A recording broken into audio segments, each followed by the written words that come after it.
অনেক সময় বসে থাকি যে যদি ছোট মানুষ আমার পাশ দিয়ে যায়, আমরা অপেক্ষায় থাকি যে কখন ছোট মানুষটা আমাকে সালাম দেবে। এমন মানুষ আছে না নাই? কথা বলেন, আছে না নাই?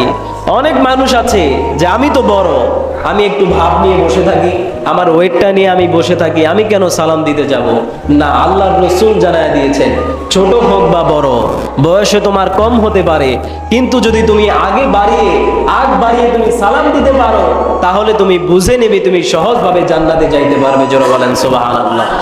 এবং আল্লাহর রাসূল আমাদেরকে কি শিক্ষা দিয়েছেন যে সাহাবা ইকরাম চাইতেন সব সময় তাড়াতাড়ি আল্লাহর রাসূলকে সালাম দেওয়ার জন্য, কিন্তু আল্লাহর রাসূল সব সময় মাথার মধ্যে এই জিনিসটা ঘুরতো, সাহাবীকে আমার আগে সালাম দিতে দেওয়া যাবে না, আমি রাসূল হয়ে সাহাবীদেরকে আগে সালাম দেব। জোরে বলেন সুবহানাল্লাহ। কিন্তু আমরা বসে থাকি, আমি ধনী, আমার টাকা পয়সা আছে, আমি বড়, আমাকে সালাম দেবে ছোটরা, আমি কেন সালাম দেব না। এই চিন্তাধারা যদি আপনার চলে আসে,